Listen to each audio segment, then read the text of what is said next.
lot of it, and suddenly I hardly had any of it. So I was determined I was going to learn how it worked. And once I learned how it worked, I was determined I was going to get it back. And once I got it back, I was determined to make the most of it so I could keep the most of it. Now, there is a warning to keeping too much of your money. My mother used to say that love is a lot like sand on the beach. If you don't hold on to it tight enough, it'll slip between your fingers. Yet, if your grasp is too tight, you really don't get that much at all. I think money fits into this analogy very well, because it too will slip between your fingers if you don't hold on to it tight enough. Yet, if your grasp is too tight, you can't enjoy it, and you cannot allow others to enjoy it as well. What I have learned is that when you throw out to the cosmos throws back. And when the cosmos throws back, it throws back multifold. Throwing out to the cosmos does not necessarily entail money. One can give their time. I coach swimming for Special Olympics. I have for 8 years. And there's not a Monday evening where I leave the pool where I have not learned something from these mentally handicapped athletes.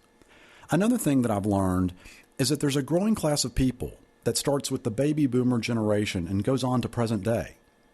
The baby boomers were those that were born from 1946 to 1964. And from the baby boomer generation on, we've been exposed to the mass media. We've been exposed to magazines that have advertisements for high-end items, Rolex watches, Rolls-Royce automobiles. We've been exposed to television shows that depict wealthy characters.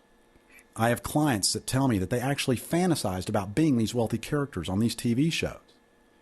The most obvious example that comes to mind is a TV show that aired during the 80s, Dynasty. And this show literally defined a decade. In January of 2005, ABC aired a show about the making of Dynasty.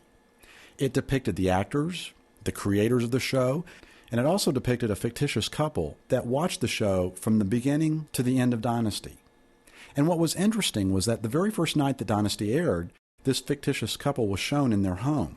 He comes home from his factory job. His wife is watching TV, and he asks her what she's watching. And she says, "Oh, this new show, Dynasty." And he says, "That's trash."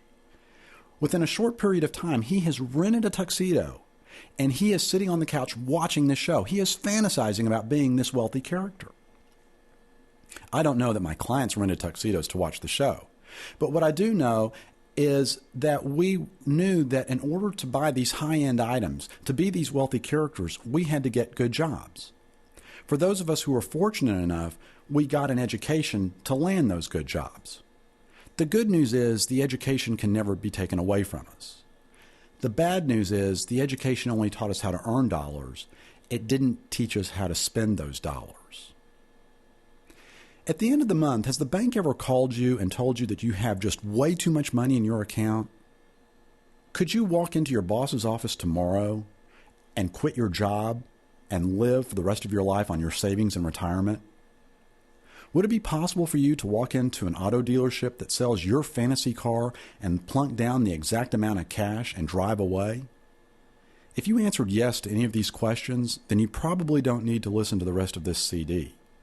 However, if you answered no to any of these questions, today we're going to learn about money. We're going to learn why money was created. We are going to learn what money does and what money doesn't do.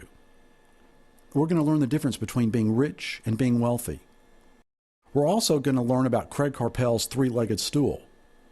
Next, we'll learn about what I call the status trap, what's involved in the status trap, and last, we'll learn how to get out of the status trap and into what I call perfect prosperity. Ironically, in our society, a lot of people don't take responsibility for their own actions. Some people sue McDonald's because they've overeaten. Some people sue Starbucks because the coffee's too hot. Some people sue Walmart because they've slipped and fallen. Yet at the same time, we blame ourselves for our poor spending habits. This is one area that really isn't our fault. I'm on the board of the Texas Jumpstart Coalition. And what we found, just like the other 49 boards across the country, is that financial literacy just isn't taught in schools. It's also not taught in homes. A lot of people consider it crass and vulgar to talk about money. Perhaps it's because our parents don't understand how money works, and therefore they cannot impart the knowledge to us. Whatever the case, we go out in the working world, start earning dollars, and we really don't know what to do with them.